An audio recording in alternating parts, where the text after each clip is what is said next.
Então, pessoal, boa noite a todos, sejam muito bem-vindos aqui à nossa sala virtual da Unifiob, do quarto meeting de pesquisa.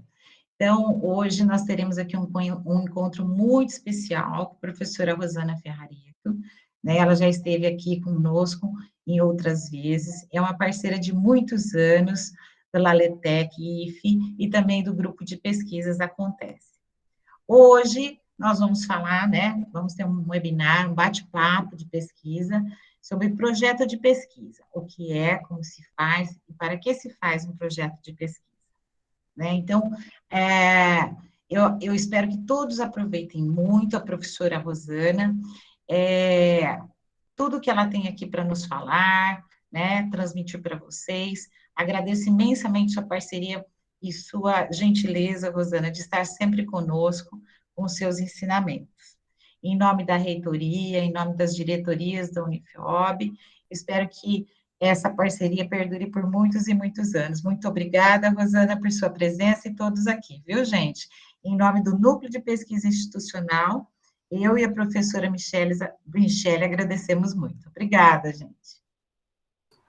Muito obrigada, Ana Flávia. Boa noite, sejam bem-vindos. É sempre muito especial estar aqui, como a Ana Flávia falou. É uma parceria incrível, é uma troca que nos faz crescer juntos, Instituto Federal e Unifeob, unidos aí pela pesquisa, né?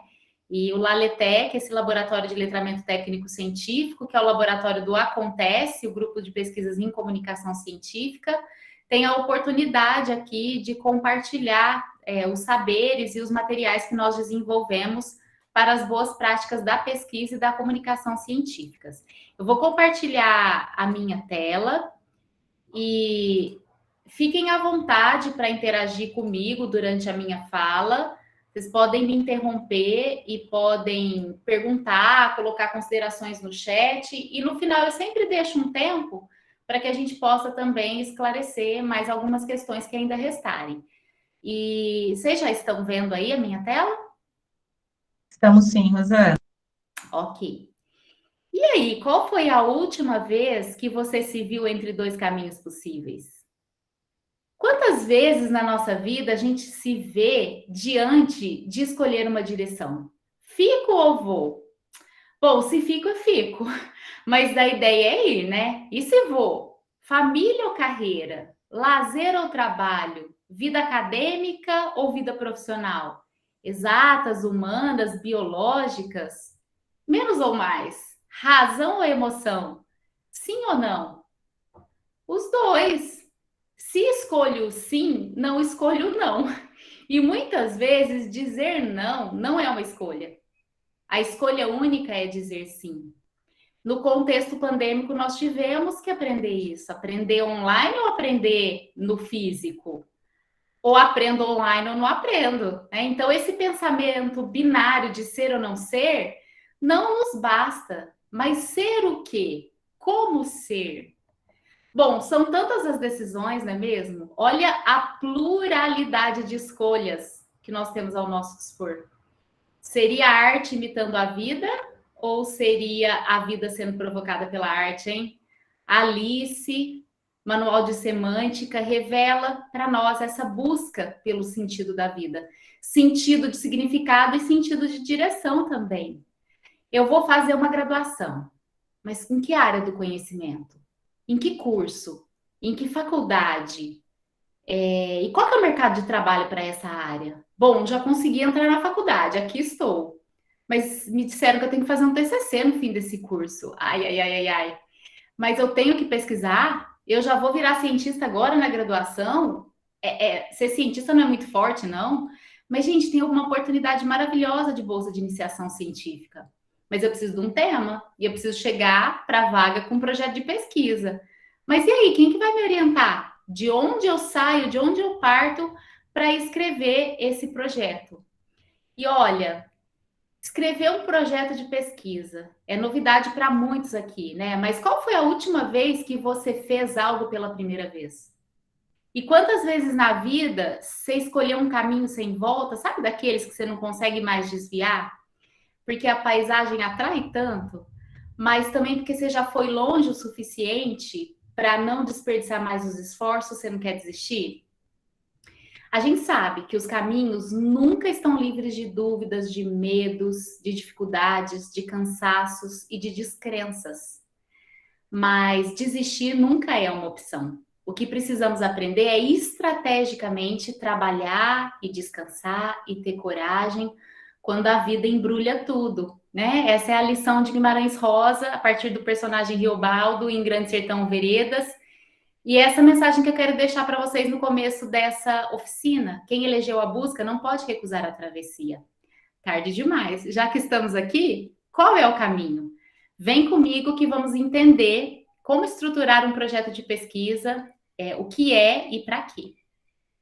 Eu sou a professora Rosana Ferrareto, sou cientista da linguagem, sou estudiosa da cognição humana e sou pesquisadora da educação científica. E eu não venho sozinha, não.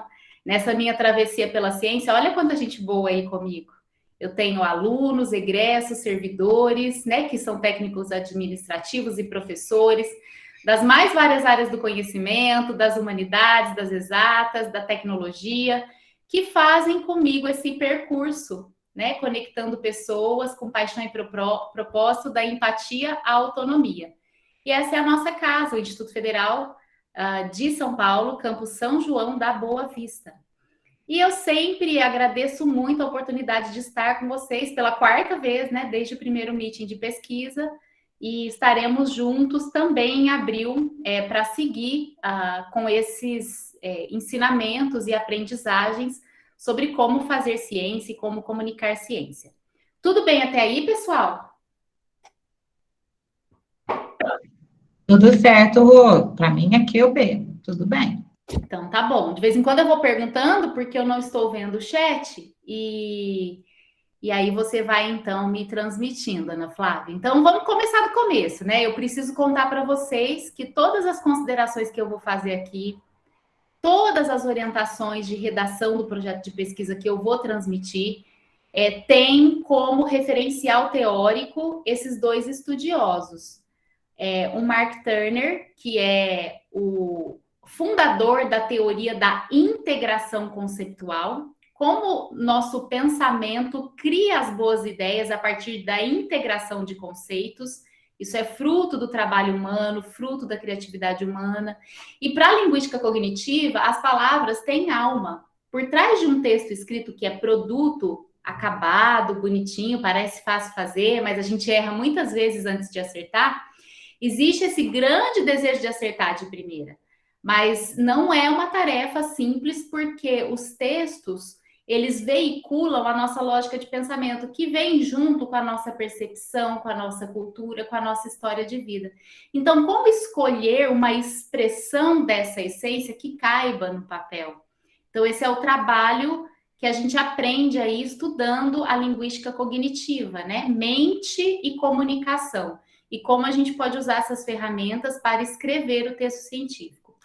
E o professor Gilson Volpato, com o método lógico para redação científica, que trabalha também com essa lógica de pensamento, tendo a linguagem como veículo.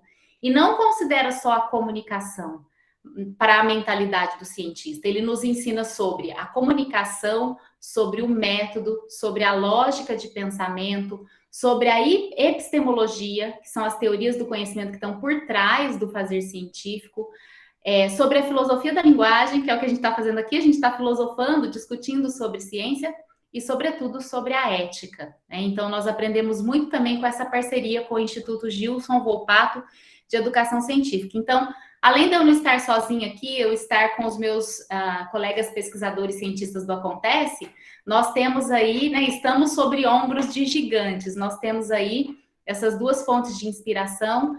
Então, tudo que eu vou dizer aqui, vocês podem encontrar aí na literatura desses dois autores. A agenda para os trabalhos dessa noite se estrutura a partir desses 3 pontos. Primeiro, nós vamos conversar um pouco sobre o que é o projeto de pesquisa, para que a gente possa entender o que é esse documento. Entendendo esse documento, vamos olhar para a estrutura textual e de onde eu parto para poder estruturar textualmente alguma ideia que vai virar um bom projeto de pesquisa. Então, como fazer não só a redação, mas a elaboração das ideias do projeto de pesquisa. E, finalmente, para quê? O que eu vou fazer com o projeto de pesquisa com uma nova ideia? Quais são as minhas possibilidades, né? Quais são os caminhos? Então, vamos lá para a parte 1, projeto de pesquisa. Eu vou precisar bastante de vocês na parte 2. Né? Na parte 2, eu vou pedir exemplos de coisas que vocês gostam de estudar, que vocês gostariam de trazer para uma pesquisa, ou quem já está fazendo pesquisa, ou que está pesquisando. Aí vocês vão colocando as ideias no chat, né? Que é a parte 2, é como estruturar. Então, vou precisar de exemplos. Essa parte 1 é só para que fique claro, né, o que é o projeto de pesquisa.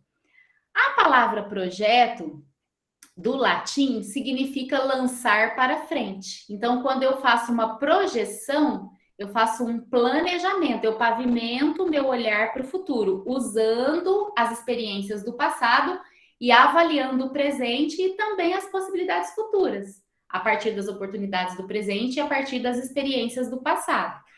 Então, nada é definitivo no projeto. Mas, embora as coisas não sejam definitivas, elas precisam estar bem definidas, porque é o plano de voo. É aquela história da Alice. Qual é o caminho? Qualquer caminho serve? Se eu não planejo, qualquer caminho vai acabar servindo. E é isso que a gente quer? Estamos na universidade para quê? Para sistematizar o conhecimento, para crescer. Um bom projeto, ele sempre parte de boas ideias. Ai, meu Deus, mas agora como é que eu vou arrumar uma ideia que mereça um projeto? Como é que eu sei se a ideia é boa? Não é falta de ideia, na verdade, é a presença de muitas ideias. Hoje a gente está na era da informação, né? E o grande desafio na era da informação é a clareza. O Harari de Sapiens fala, né? Em tempos de muita informação, clareza é poder. Então, como é que eu enxergo e penso uma ideia legal no meio de tantas possibilidades? Então, além do professor Mark Turner, nós temos esse pesquisador Steve Johnson. Ele tem uma animação no YouTube, eu vou deixar os slides depois com vocês, e aí vocês podem clicar nesses links, essa animação do lado esquerdo, Where Good Ideas Come From, de onde vêm as boas ideias, que ele esquematiza, né, um percurso de como a gente pode enxergar as ideias que já estão lá. Ah, tá bom, mas tem coisa que a gente descobre que já tá lá, mas tem coisa que a gente inventa. Qual que é a diferença? Aí, nesse livro, Como Chegamos Até Aqui, a história das invenções que tornaram a vida moderna possível, ele conta 7 histórias de coisas que estavam já na natureza, higiene, água, vidro, tempo, e aí foram observadas com um novo olhar e foram evoluindo. Então, foram invenções, mas seguidas aí, né, teve uma sucessão de descobertas, foram descobertas, e aí teve uma sucessão de invenções a partir dessa descoberta. Porque a gente, não é que a realidade muda, também, mas a nossa percepção da realidade muda muito mais, e aí a gente vai criando ferramentas mais potentes para enxergar aquilo que a gente não enxergava antes. Imaginem a vida sem o microscópio, imagina a vida antes do telescópio, antes da internet. Então ele vai contando um pouco essa evolução. E isso nos dá inspiração de como olhar para coisas simples, né? E observar aspectos que a gente não enxergava antes. E aí, por essas narrativas que ele vai contando, a gente pode ter algum bom insight, né? Alguma boa inspiração para escolher uma ideia para estudar e virar um projeto de pesquisa. Ele também, eu deixei o link do TED, ele faz um TED maravilhoso, né? Em que ele desenvolve um pouco as ideias desse livro, que contam as narrativas, e dessa animação que esquematiza conceitos, né, sobre as boas ideias. Então, se vocês tiverem oportunidade, quem está pensando aí em submeter um projeto para iniciação científica, seguir na carreira acadêmica, ou mesmo para se preparar para o TCC, cedo ou tarde, né? Ah, estou nos anos finais ou estou nos anos iniciais. É hora já de pensar nisso, ou é muito tarde? Nunca é tarde, sempre é tempo. Então, se inspirem aí com o professor Steven Johnson, que vale muito a pena. E falando sobre de onde vêm as boas ideias, todos os estudiosos, o Johnson e o Turner, eles nos explicam que as boas ideias vêm das conexões. Vocês já devem ter visto na internet uma imagem, eu já usei em alguma capacitação aqui que a gente fez, É uma imagem que tem de um lado vários pontos escrito informação e de outro lado tem esses mesmos pontos com setas interligando esses pontos, escrito conhecimento. Então, a diferença entre a informação e o conhecimento é a conexão entre as ideias. E como que a gente conecta as ideias? Integrando essas ideias conceptualmente, cognitivamente, mentalmente, mas a partir da colaboração entre várias ideias que se dá pela conexão entre as pessoas. Se a gente não ventilar as ideias para as outras pessoas, não ouvir, não falar, não ler, não há milagre que se faça, só as sinapses não dão conta, a gente precisa desse estímulo. Exemplos de integração conceitual. Steve Jobs, em 2007, cria o iPhone, que serve inclusive para telefonar. Então, antes dos smartphones, a gente precisava ter um aparato, uma parafernália de pequenas máquinas para poder dar conta de fazer tudo, de agendar, de calcular, de fotografar, de ler, de enviar mensagem, etc. Hoje a gente faz isso de maneira integrada na palma da mão. Otimiza esforços, otimiza custos, e olha só que isso mudou a vida das pessoas. Então, é fonte de criatividade do Steve Jobs? Ou será que não foi fonte de inovação? Ele pegou coisas que já estavam criadas e integrou. Então, esse é um princípio de integração conceitual, mesclagem conceitual, que acontece graças ao esforço mental humano, graças à capacidade criativa e de trabalho do ser humano, porque não adianta ficar sentado esperando. As boas ideias precisam encontrar a gente trabalhando. O Steve Johnson fala que o acaso favorece as mentes conectadas, conectadas com outras mentes e conectadas com outras ideias. Ciência não é eureka. Agora, muitas vezes, isso aconteceu também com a Terezinha Zorwitch, que criou o lavador de arroz. Um artefato aparentemente simples, mas que facilitou a vida das donas de casa, porque ela sempre via a peneira no escorredor e a bacia na mão da funcionária dela, lavando arroz, tentando escorrer ali na bacia e desperdiçando arroz, né? E não conseguindo lavar direito. E aí ela fez essa mesclagem conceitual de um artefato criado com o outro e agregou valor e inovou, criou patente, ela era dentista, deixou a profissão, o marido era engenheiro, patenteou, ganhou muito dinheiro com a ideia, e hoje já é lugar comum aí nas cozinhas, né, do mundo todo. Foi uma brasileira, no final da década de 50. Mesma coisa fez o Dr. Tarnier, quando de um intervalo de um parto lá na maternidade de Paris, foi espairecer, andando na vizinhança, entrou no zoológico, sentou e olhou que as galinhas estavam colocando os pintinhos debaixo das asas, né? E eles tinham acabado de nascer. E aí ele interpretou daquele fato da realidade que era para dar uma sobrevida aos recém-nascidos, para aquecer.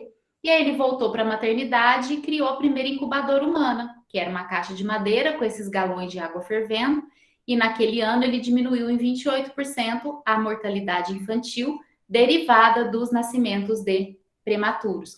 Ah, mas ele plagiou a natureza? Ele copiou da natureza? Não, ele descobriu algo que a natureza já faz e ele inovou fazendo uma projeção cognitiva, é isso que é integrar os conceitos, para resolver um problema da realidade dele.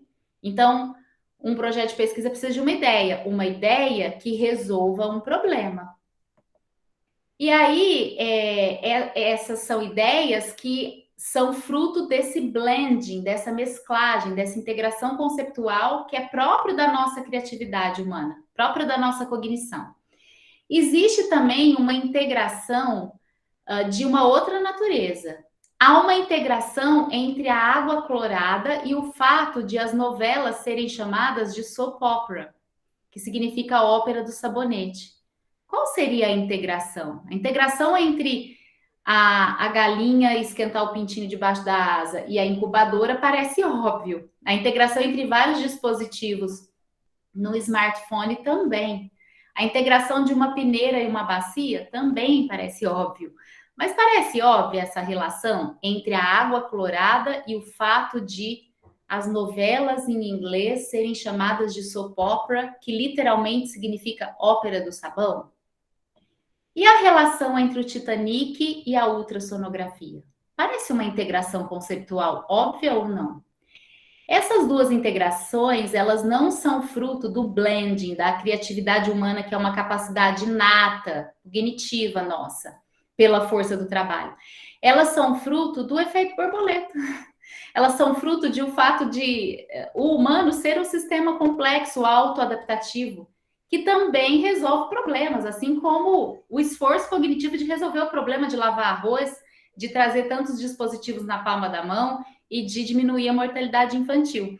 Mas o fenômeno aqui é mais externo, é algo que a gente não controla e, como um efeito borboleta, né, acaba se encaixando e dando certo. Né, epidemia global, lá naquela cidade da China surgiu um vírus, e a gente ficou 2 anos com isso até que veio a vacina, e aqui estamos nós desaguando, né, depois da tempestade.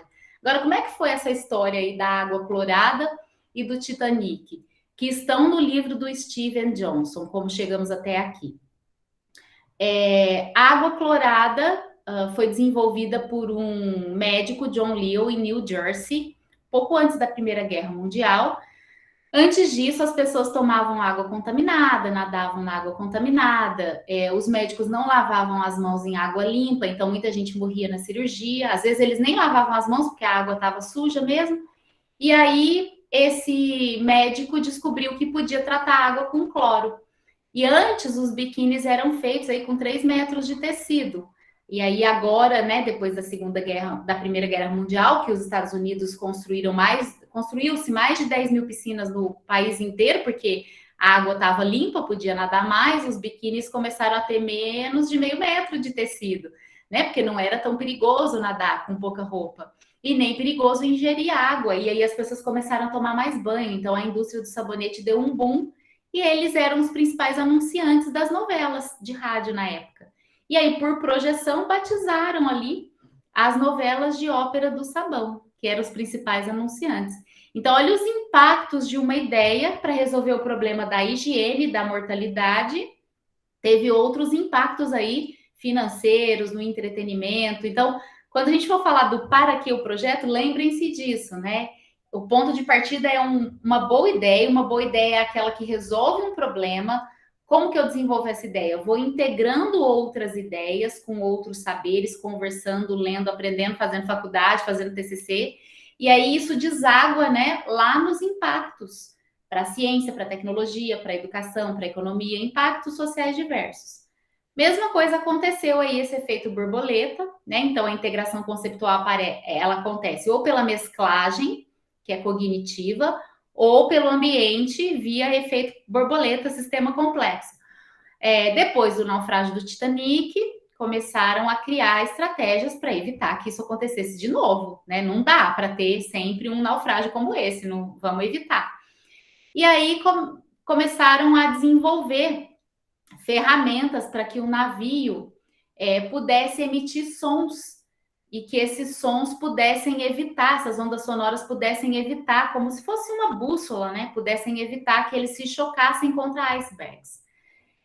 Só que não tinha como o iceberg interagir de volta com o navio, né? Até criaram um sistema passivo de emissão de som, jogavam um ping sonoro, mas aí esse ping sonoro não voltava. E aí descobriram que os golfinhos, de novo, né? Observando a natureza, descobriram que os golfinhos tinham essa capacidade de emitir ping sonoros que batiam no obstáculo e voltavam como eco para eles, e começaram a estudar como é que era a frequência dessa onda sonora dos golfinhos. E desenvolveram o sonar, que aí não era mais um sistema de ping sonoro passivo, era ativo, né? Batia nos obstáculos e aí devolvia essa informação, que é como os golfinhos conseguem desviar de obstáculos ou diminuir a velocidade para evitar o choque com obstáculos que vão passar por lá. Resolveram esse problema, né? Enquanto estratégia aí de navegação.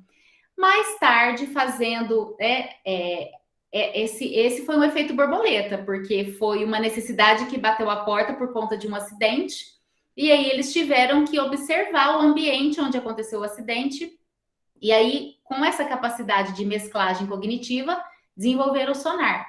Mais tarde, usando ainda muito mais o esforço da integração conceitual do tipo blending, mesclagem cognitiva, eles começaram a misturar essas informações aí do sonar com outras descobertas tecnológicas e descobriram que eles podiam fazer uma projeção de som em imagem, podiam combinar som e imagem, e essas ondas sonoras da litrotripsia, da ultrassonografia, elas criavam imagens, né, para que a gente pudesse interpretar e fazer exames que pudesse ver o bebê no útero da mãe, exames abdominais, e aí trouxe esse avanço para a medicina para além, né, do mundo dos transportes aí na navegação. Incrível, né, pessoal? Então, já sabemos que essas histórias nos inspiram a fazer uma pergunta para a realidade, né? Olhar para a minha realidade e ver o que está me incomodando. Será que é a falta do hábito de leitura das crianças? A gente tem recurso, a gente tem muitos livros.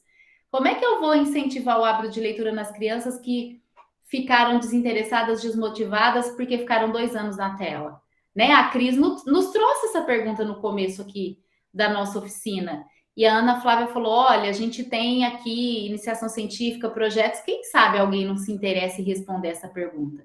Né? E aí tem que fazer o que com essa pergunta, que é um problema, que discute alguma questão atual?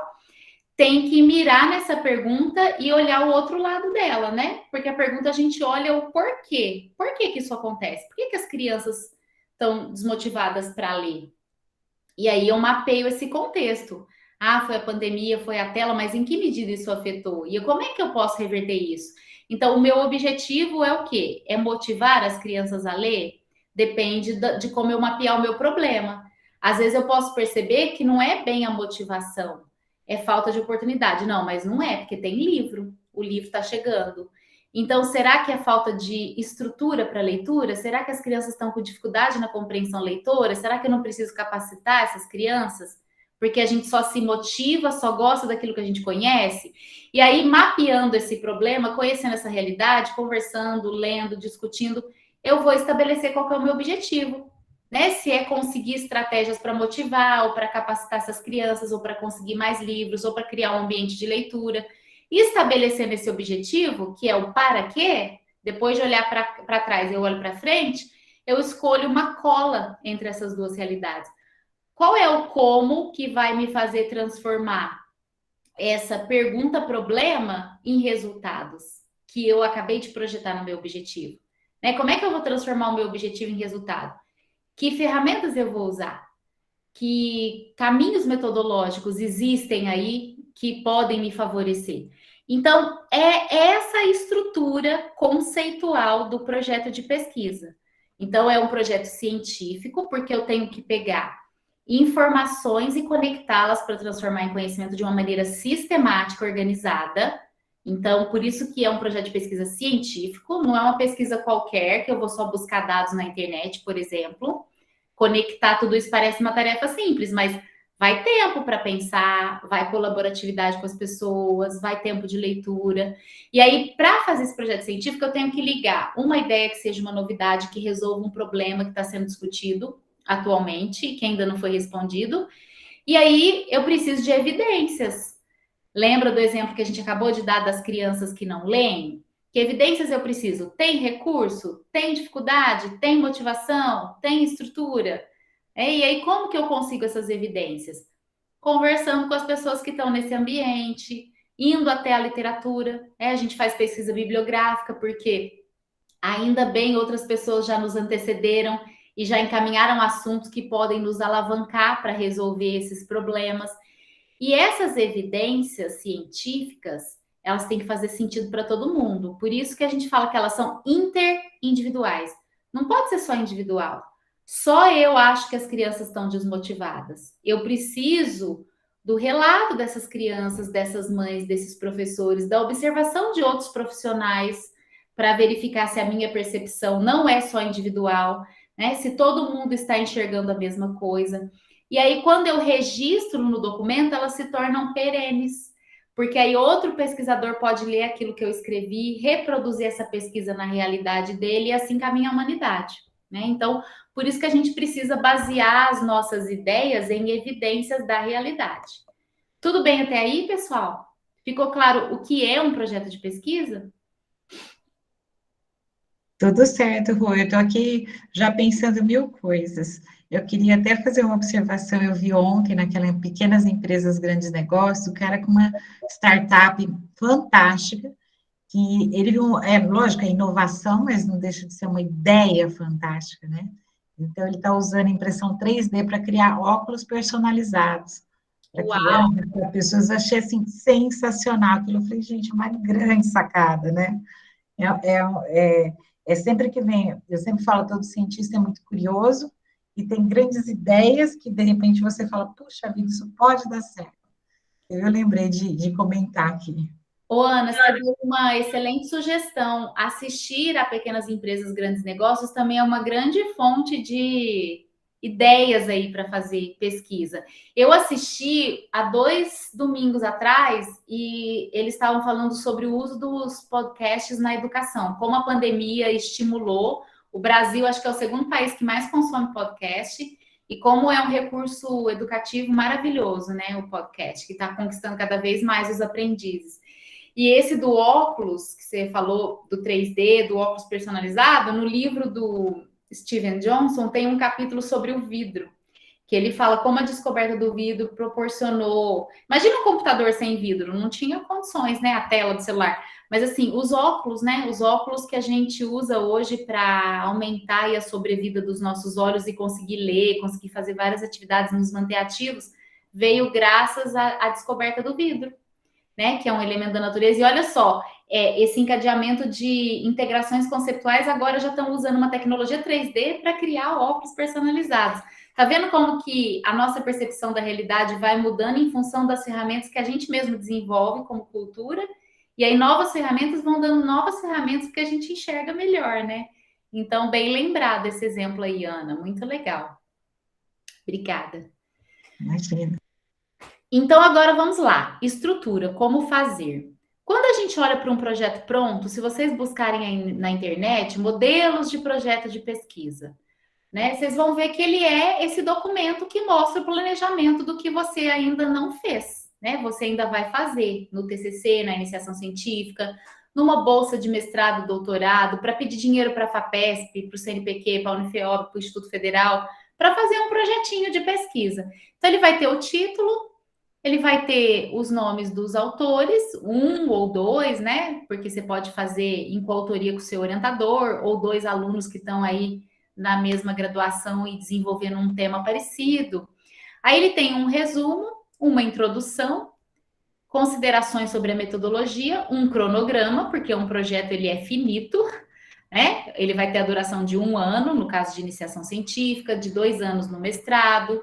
Na graduação, geralmente a gente faz o TCC no último ano, mas você pode começar antes. Doutorado, 4 anos. Então, você coloca numa linha do tempo as etapas que você vai realizar dentro desse limite de tempo que você tem. E as referências bibliográficas que você vai ler, vai consultar para desenvolver o estudo. Mas a redação não é nessa ordem, né? Esse aqui é o documento pronto. A redação, conforme nós vimos, começa da observação da realidade e da identificação de um problema e da transformação desse problema real em uma pergunta. Como estimular as crianças a ler? Em que medida a tecnologia 3D me deixa construir um óculos personalizado para que eu consiga fazer X? Né? Não sei quais são as aplicações desse óculos personalizado. Então, a gente vê o projetinho pronto lá no programa de TV ou na universidade, a gente fala, nossa, da onde que ele partiu? Muito provavelmente ele perguntou como X afeta Y, em que medida X melhora Y, até que ponto X piora Y. Então, a gente vai vendo as interferências, né, do que a gente quer fazer na realidade. E aí, a partir dessa pergunta, você estabelece os objetivos. Então, como estimular a leitura para crianças do ensino fundamental 1 nas séries iniciais? Bom, essa é uma pergunta, né? Eu pergunto como.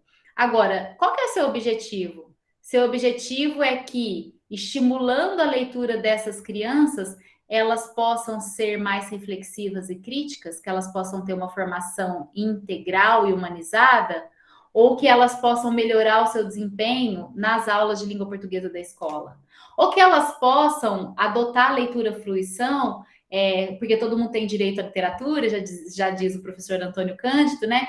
Como uma ascensão social, como uma emoção estética. Nossa, tem tantos objetivos, né? A leitura tem tantos objetivos. para que ela possa se tornar um profissional mais bem colocado no mundo do trabalho, para que ela possa já construir as bases para escrever uma boa redação do Enem. Então, depende do seu objetivo. Uma pergunta pode gerar vários objetivos, aí você tem que escolher, não dá para você resolver todos, né? E aí, a partir desse objetivo, você faz esse delineamento metodológico. Olha, eu quero preparar essa criança para a escrita de textos argumentativos, porque eu estou pensando na preparação dela para o ensino fundamental 2, para o ensino médio, para ela escrever uma redação do Enem. Então, que tipo de livro ela precisa ler agora? Será que ela tem que ler uma variedade de gêneros? Será que contos de fadas me ajuda a atingir esse objetivo? Será que ela tem que ler textos de divulgação científica? Mas, gente, ela só tem 9, 10 anos. Será que texto combinado com vídeo, com alguma coisa nas redes sociais, pode ajudar esse estímulo? O que dizem os autores? Tá vendo? Que aí eu vou, depois que eu tenho a pergunta, tenho um objetivo claro, eu consigo pensar em como eu vou resolver esse objetivo. E aí eu tenho possibilidades para buscar. Só que aí eu tenho um tempo para fazer isso, então eu tenho que organizar essas tarefas metodológicas num cronograma. Então, depois que eu fiz isso, aí eu escrevo as pontas do trabalho, né? Na verdade, um projeto ele não tem a ponta final, que seria a conclusão, porque ele ainda não foi realizado. Então, eu escrevo a ponta inicial, que é a introdução, o resumo e o título, porque eu vou funilando, né? Na introdução eu resumo as principais ideias, no resumo é o resumo do resumo, e o título é o resumo do resumo do resumo, né? Você vai desempacotando, porque o título é a manchete ali. A Ana Flávia falou, olha, tecnologia 3D para criar óculos personalizados. Ela deu esse título, eu já fiquei curiosa, já vou lá depois no YouTube procurar o programa de domingo.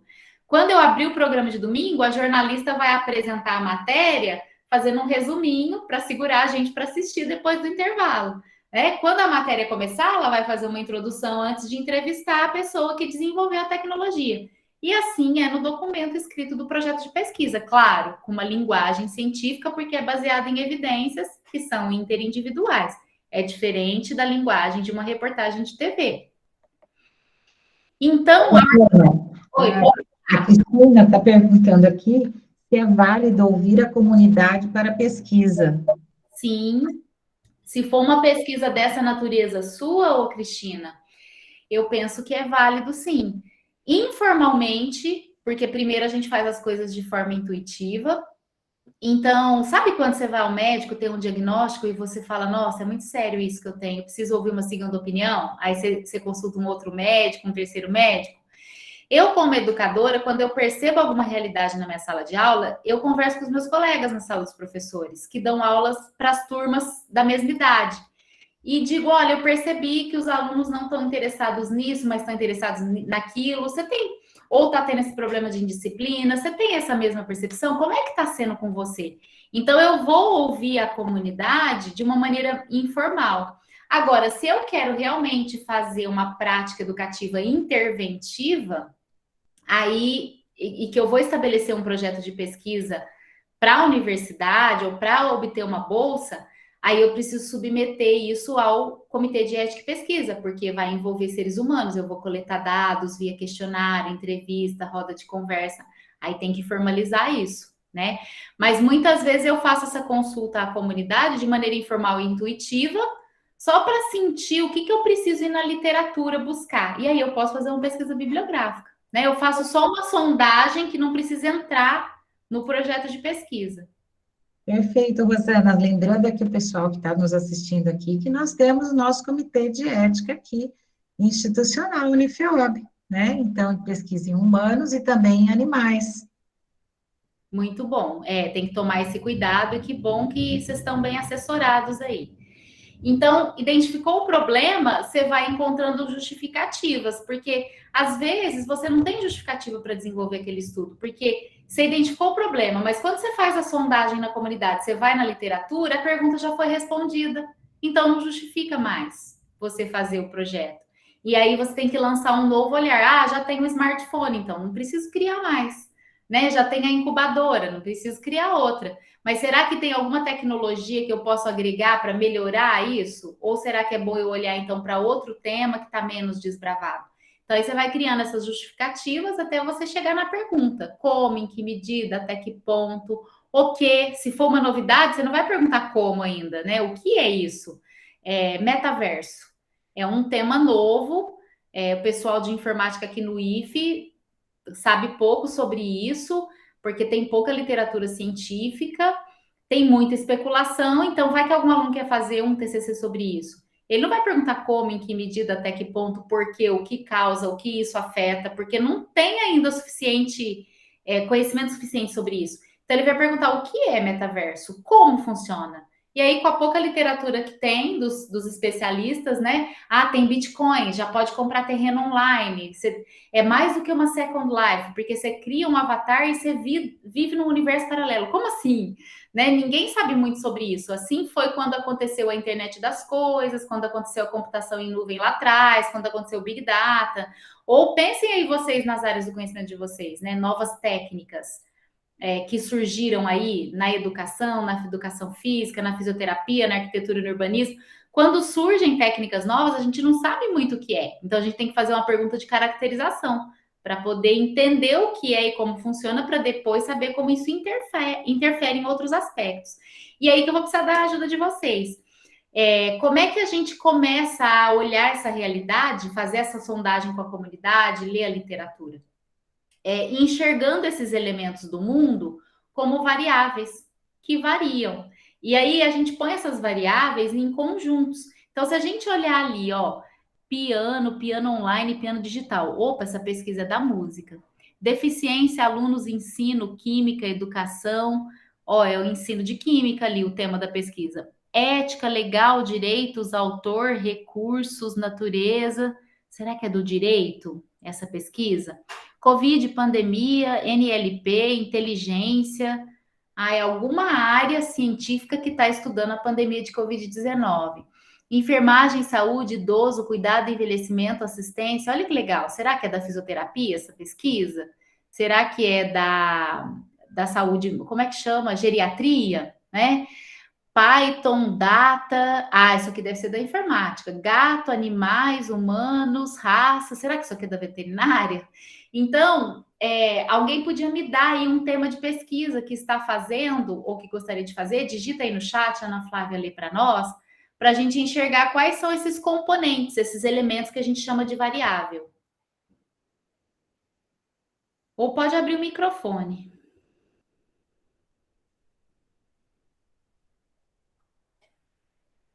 Alguém coloca aí um tema. Eu pus algumas sugestões aí, alguns exemplos de tema na tela, né? Nessas nuvens de palavras. Mas se alguém quiser nos dar um exemplo real, aí eu já aproveito para comentar. Trauma infantil. Como é, Ana? Trauma infantil. Trauma infantil. É uma pesquisa da psicologia? Quem colocou aí é da psicologia? Obesidade infantil e publicidade. Olha só.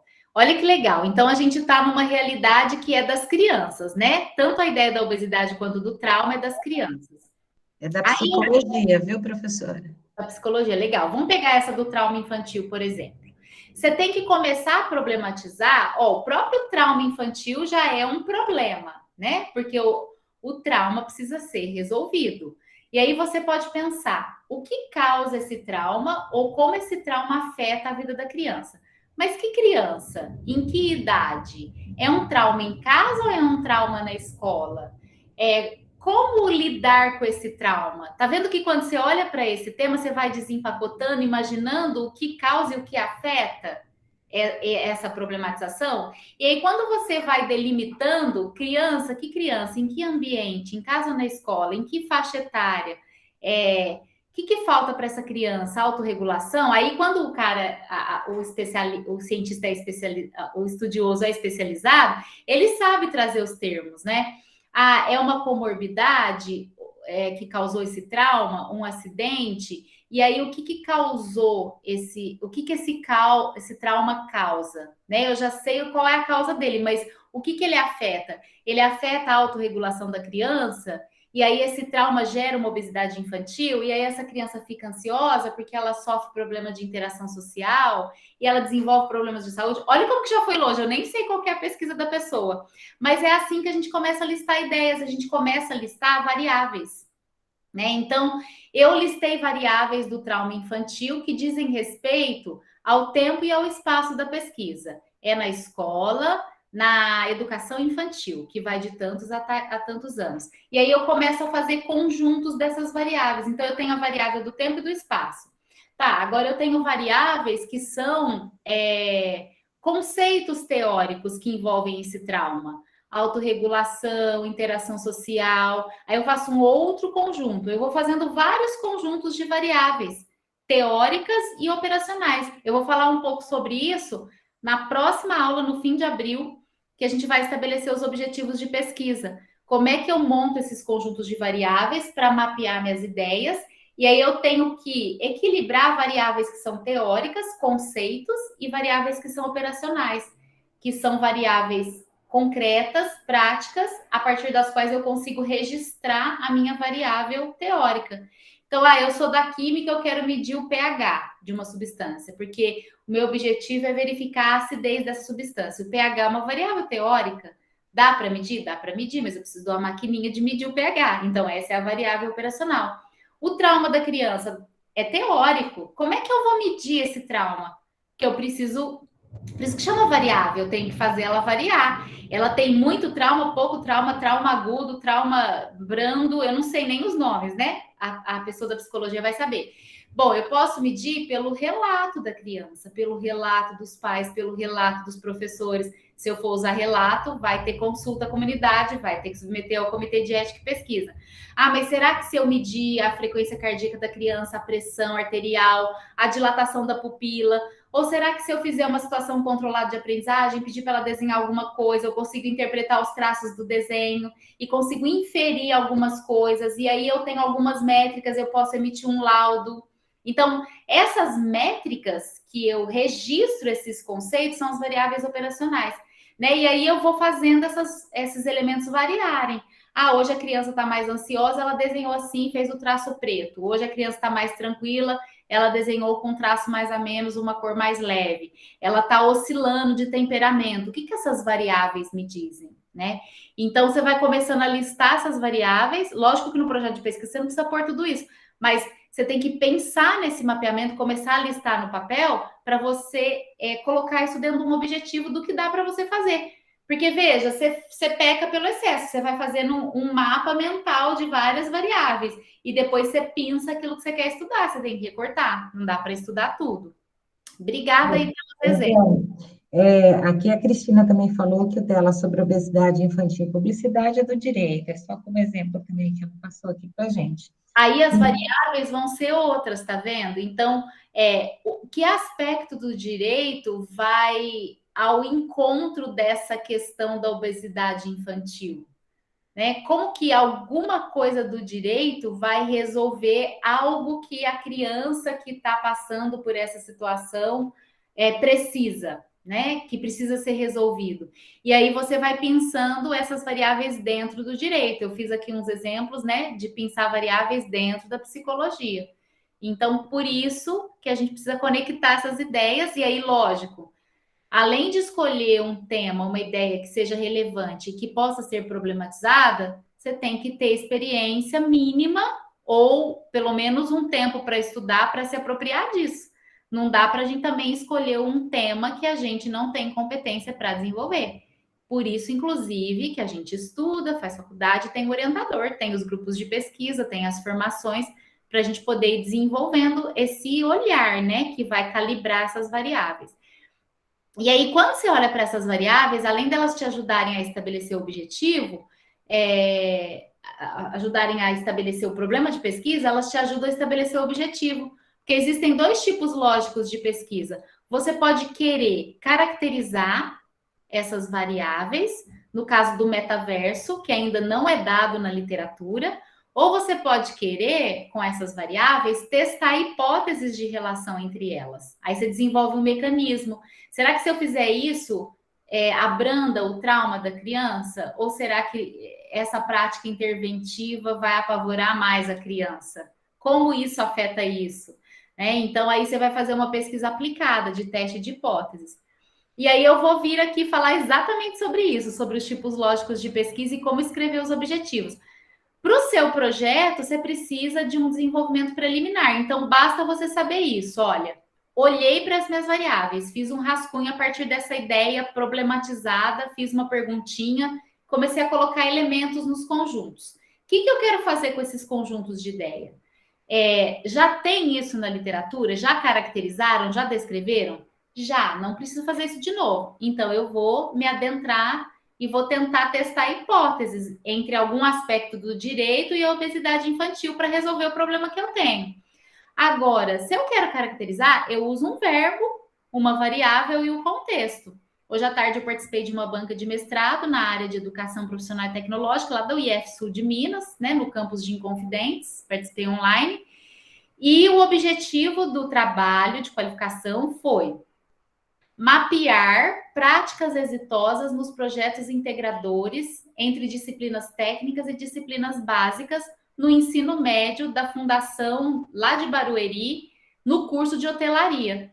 Então, mapear era o verbo, porque esses projetos integradores não estão nem no projeto pedagógico do curso e nem na grade curricular. E tem alguns professores que começaram a fazer isso porque verificaram que isso prepara melhor o aluno para o mercado de trabalho, que vai trabalhar em turismo e hotelaria.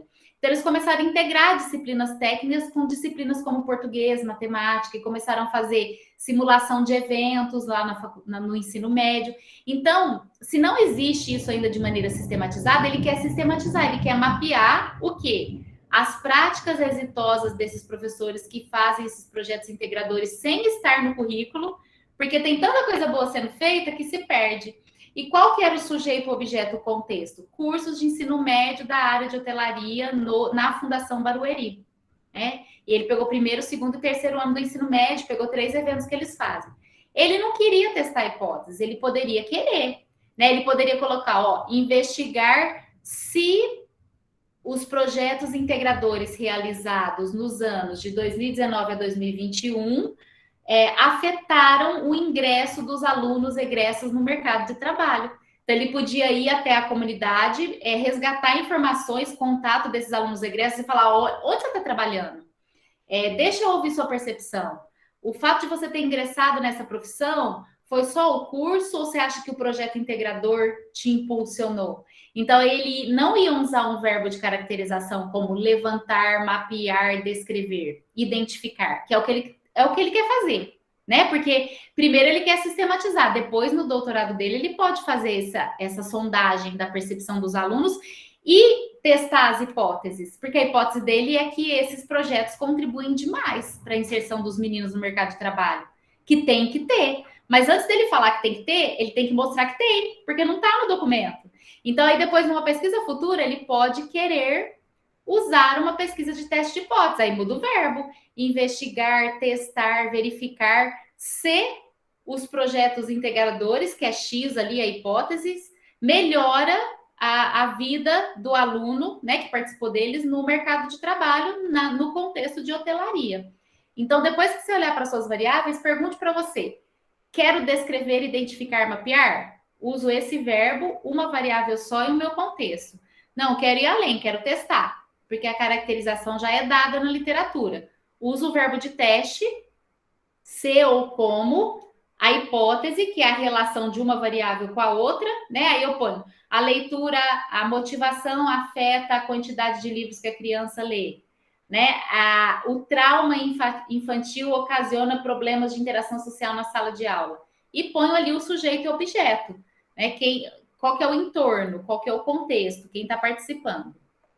Tudo bem até aí, gente? Tudo certo. Então, essa é a orientação para escrever o objetivo do projeto de pesquisa. Você pode ter um objetivo geral e 3 específicos, ou você pode ter um objetivo geral só para o projeto, né? Eu acho que já está de bom tamanho. E aí, na próxima oficina, a gente vai orientar isso direitinho para depois o projeto virar aí um artigo, um TCC. Bom, o que a gente tem de metodologia? Então, já defini se o meu objetivo é caracterizar um fenômeno, porque na pesquisa científica nem sempre a gente resolve. Eu contei para vocês aquele caso lá do Walmart nos Estados Unidos, que toda vez que tem uma tempestade de neve, que vai fechar 15 dias o mercado, que as pessoas correm para estocar comida antes, aumenta a venda das tortas de morango. E aí o Walmart viu esse fenômeno, identificou, começou a estocar mais torta de morango para vender mais. Ele não procurou explicar porquê do fenômeno, né? Qual que é a relação, a hipótese entre o gosto da torta de morango e o clima de neve. Ele poderia fazer isso, mas ele só identificou o fenômeno, caracterizou e tomou uma decisão, que foi lucrar mais, comprar mais torta de morango, né? Então, o tipo ali de pesquisa que foi de mercado, nem foi científica, foi só de caracterização. Agora, se tiver uma nutricionista interessada em além de descrever o fenômeno, explicar as causas por trás, pode fazer uma pesquisa de teste de hipóteses. Então, a primeira coisa para escolher a metodologia é ter muito claro qual que é o tipo de pesquisa que eu estou fazendo, que eu escrevi lá no meu objetivo. Aí, se for a pesquisa de caracterização, a bibliografia, a documentação, no máximo um levantamento de ideias aí com a comunidade, perguntas e respostas no questionário, dá conta de caracterizar um fenômeno. Agora, se eu quiser testar a hipótese, aí eu tenho que ir para um método experimental.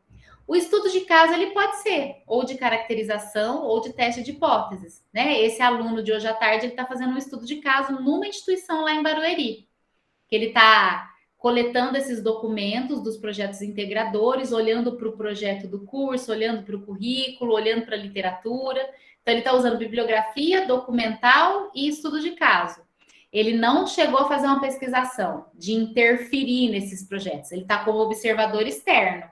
Ah, mas vamos supor que ele quer replicar esse projeto o ano que vem e ele vai lá coletar dados em sala de aula, observar o professor, fazer diário de pesquisador, fazer questionário com os alunos que já formaram.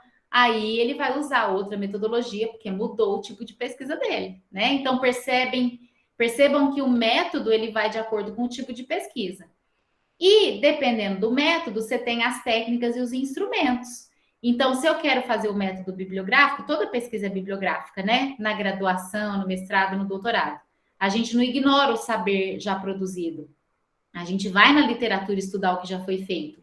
E então, se o método é só bibliográfico, eu posso fazer uma revisão da literatura. Tem ferramentas, protocolos para isso, né? Agora, se o método é também de levantamento, eu tenho que levantar informações com a comunidade, fazendo um questionário, uma entrevista, que pode ser presencial, que pode ser online. Ah, mas é uma pesquisa experimental na área de informática, eu quero desenvolver um aplicativo. Eu tenho que fazer a prototipação.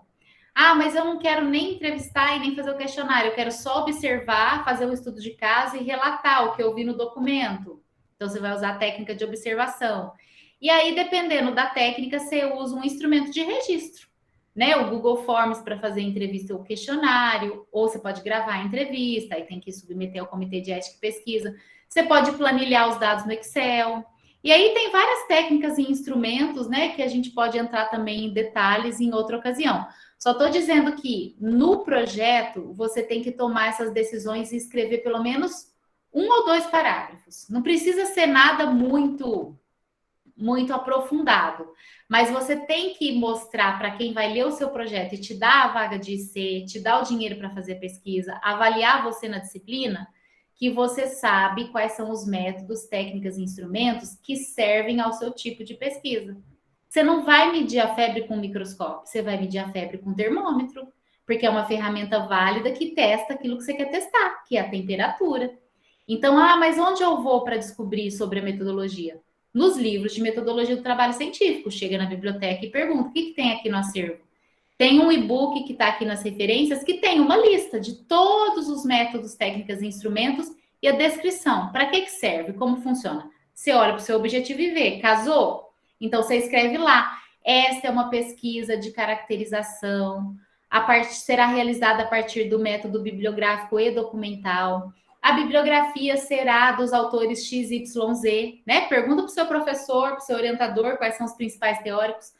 Os documentos vão ser o projeto pedagógico do curso, a grade curricular, os registros dos projetos integradores. Será feita uma observação desse documental e será registrado, né, a interpretação desses dados numa planilha do Excel ou no software tal, né? Então, você vai contando essas decisões assim no projeto em poucas palavras. Não é para falar a metodologia, porque você não desenvolveu ainda. É um projeto. Então, você só delineia a ideia em linhas gerais. Tudo bem até aí, pessoal? Tudo certo, Rona, estamos aqui. E aí, depois que você tomou essas decisões, aí você vai redigir, né? E aí, você não precisa de novo escrever nessa ordem. Na verdade, a gente vai escrevendo meio que do meio para as pontas. Na metodologia, você toma essas decisões. Na introdução, você apresenta o seu tema, o seu problema, os seus objetivos. Olhando para isso, aí você distribui no cronograma e depois você vê o todo e conta com as suas palavras no resumo e encapsula isso no título.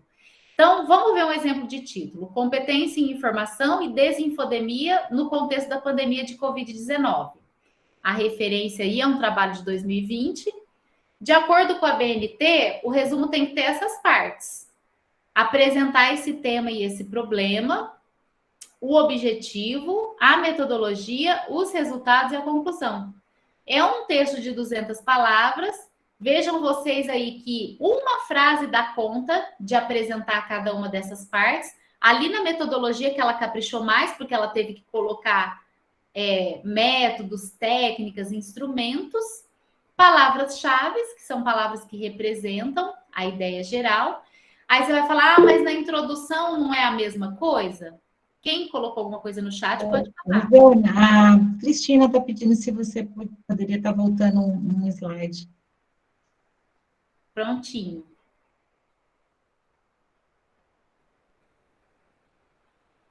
Isso, Cristina.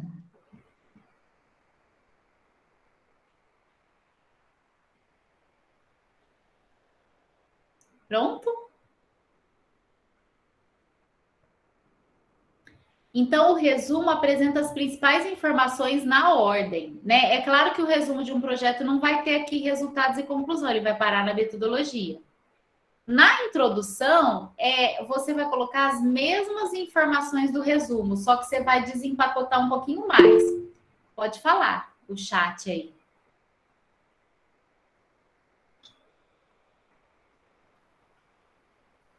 Eu não estou vendo. A Silmara levantou a mão. Silmara, pode falar, abrir o microfone ou escrever. Não, foi por engano, desculpa. Então tá bom. Então, na introdução, você apresenta o tema delimitado, a problematização, um breve referencial teórico e os objetivos, que pode ser um geral e 3 específicos. Uma página ou 3/4 de página num projeto é suficiente para isso. Vou dar um exemplo. O déficit de atenção, também conhecido como TDAH, tem sido muito diagnosticado entre crianças e adultos. Muitos adultos entre 40 e 50 anos têm relatado problemas derivados desse novo diagnóstico. Os tipos de TDAH são desatento, hiperativo e combinado. De acordo com a literatura da psicologia do fulano X, o desatento funciona assim, o hiperativo funciona assim, o combinado funciona assim. Isso pode gerar várias comorbidades, como a ansiedade, e também problemas de interação social causados, por exemplo, por uma atitude de procrastinação do adulto com TDAH. Diante disso, nosso objetivo é levantar as características de um adulto de 40 a 50 anos do tipo hiperativo, para fins de propor uma prática interventiva, talvez com o uso de um jogo simulado que faça com que esse adulto desenvolva a percepção da realidade e possa treinar a sua plasticidade cerebral para viver uma vida mais autônoma. Entendeu? Então, eu contei em linhas gerais um tema de pesquisa possível. E aí você consegue contar a história assim, depois que você fez todo o mapeamento de variáveis, você leu um pouco, né? E aí você escreve de maneira autoral e não precisa ir colocando essas caixinhas. Vocês viram que eu fui passando de um tema para o outro, contando para vocês o que eu queria fazer na minha pesquisa sobre TDAH. Aí, na hora da metodologia, né? Se eu quero só caracterizar o tipo TDAH hiperativo de adultos diagnosticados com isso de 40 a 50 anos, eu posso usar uma pesquisa bibliográfica e posso fazer um levantamento a partir de uma entrevista com um psicólogo. Então, aí eu coloco que é uma pesquisa de caracterização, de abordagem qualitativa, que vai seguir um método bibliográfico para conceituar as características do TDAH hiperativo nessa faixa etária, e também será usada uma técnica de levantamento a partir de uma sondagem para entender as práticas. Está dando um eco. Está dando eco, sim, mas eu não estou identificando. A Nancy fez uma pergunta aqui, eu já vou aproveitar, então, enquanto a gente identifica aqui. Pode falar nosso ou meu? Não tem que ser a terceira pessoa? O meu não é recomendado. Eu acho que deve estar dando eco, eu não estou vendo a sala, mas deve ter algum microfone ligado, acho que agora parou, né? O meu não é recomendado falar na primeira pessoa, né? A linguagem científica ela apela mais para o coletivo, não pela questão de ser neutro, porque fazer ciência não é ser neutro, né? Não é ser isentão. Mas tem todo um rigor científico que pede a linguagem na terceira pessoa, por essa questão da interindividualidade. Se eu falo meu, eu estou voltando o ponto de vista para mim, só para mim, né? E é muito egoísta, não é coletivo. A terceira pessoa, ela tem variações de estilo. Eu posso usar a voz passiva, eu posso usar o plural de modéstia, no caso, nosso objetivo. Ou você pode usar na terceira pessoa, o objetivo é, ou objetiva-se, que é a voz passiva. Na área de humanidades, a gente usa muito o plural de modéstia, em termos estilísticos, né? Muda, mas o sentido é o mesmo. Na área de exatas, não é muito bem-vindo esse nosso, nós, mas na área de humanas ele tem o mesmo efeito do objetiva-se ou objetivo é. Obrigada pela pergunta. Pode seguir? Tem mais alguma pergunta aí, Ana? Mais alguém? A gente gostaria de fazer uma pergunta para a professora Rosana? Por enquanto, não. Vamos seguir. Então, tá bom. Essa pergunta da linguagem pessoal foi boa. Espero ter esclarecido. Qualquer coisa, pergunta de novo aí no chat. E o cronograma, você coloca as tarefas metodológicas na ordem que você vai realizar, né? Primeiro eu vou revisar a literatura, eu vou construir o meu referencial teórico. Depois eu vou ter que aprender a técnica de levantamento. Eu não sei usar o Google Forms, vou ter que explorar essa ferramenta para aprender a montar um questionário.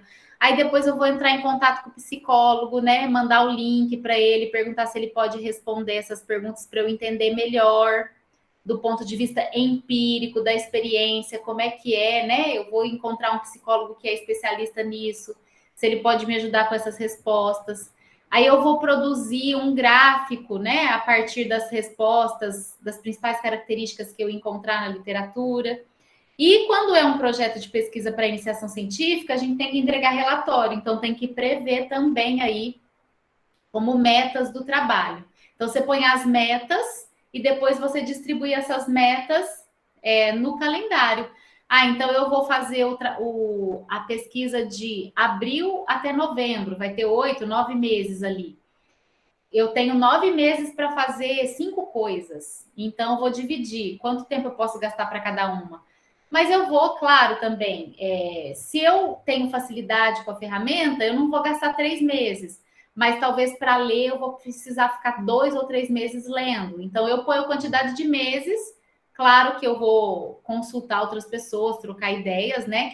Pessoas que já têm experiência nisso, mas a partir da sua percepção de quanto tempo você vai demorar para fazer tal coisa, você coloca ali as metas numa linha do tempo. E a última coisa no projeto é a lista de referências, de acordo com a BNT, que você tem que montar direitinho, o nome do autor, o nome da obra, o local, o ano de publicação. Se for da internet, tem que pôr disponível em, colocar o link e a data de acesso, né? E aí você busca saber como estruturar essa lista de referências de tudo que você leu e consultou. Isso é um ato de ética, né? De você referenciar os autores que você usou para entender a problemática e descrever as principais informações do seu projeto de pesquisa. Então, tem que olhar na norma para fazer direitinho no padrão E não pode deixar de citar aqueles estudiosos que você leu, que você pesquisou, por uma questão de ética, né? Tem que citar e referenciar.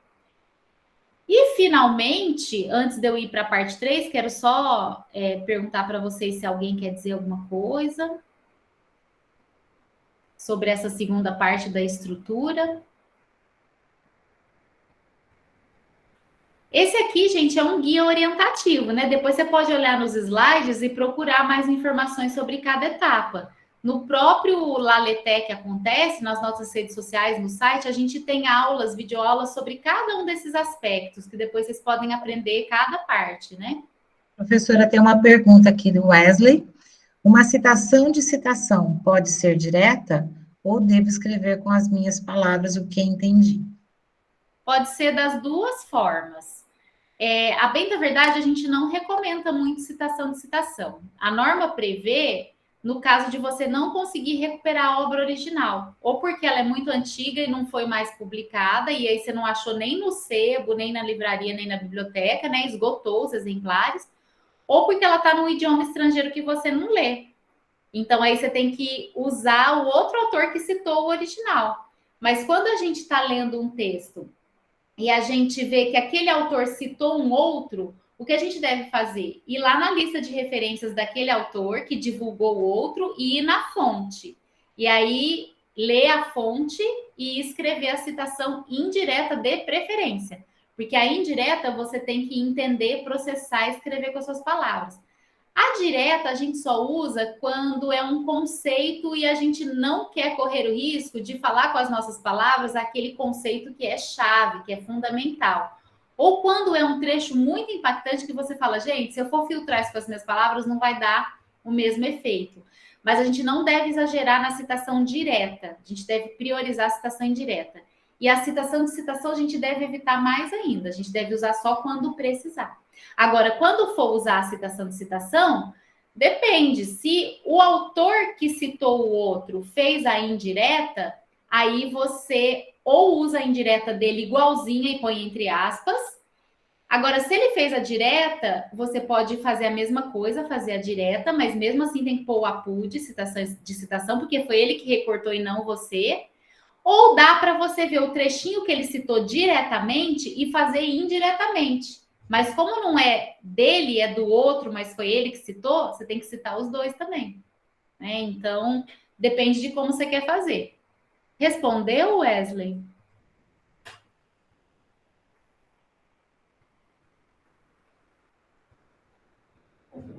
Sim, obrigada, professora. Gente, então, para que fazer um projeto de pesquisa? Para planejar o TCC, para participar de um programa de iniciação científica, para conquistar uma vaga na pós-graduação, sempre para entrar no mestrado e doutorado, vão te pedir um projeto de pesquisa como entrada, né? Ali na inscrição, aí depois você vai arguir o projeto de pesquisa, você faz prova também de língua estrangeira, faz entrevista, né, com o orientador. E também para ganhar dinheiro, para obter fomento para pesquisa e inovação. Né? Tem muitas bolsas aí sendo ofertadas de extensão, de pesquisa, dentro da nossa própria universidade. A Ana Flávia falou da oportunidade, né? Que tem aí algumas vagas abertas.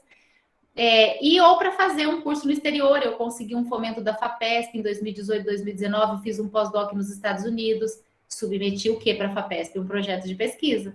Né? E aí eles veem a relevância da sua ideia, a estruturação do tipo lógico da sua pesquisa no objetivo, a compatibilidade da metodologia com a execução do objetivo, né? As referências teóricas robustas, como você articulou isso na linguagem.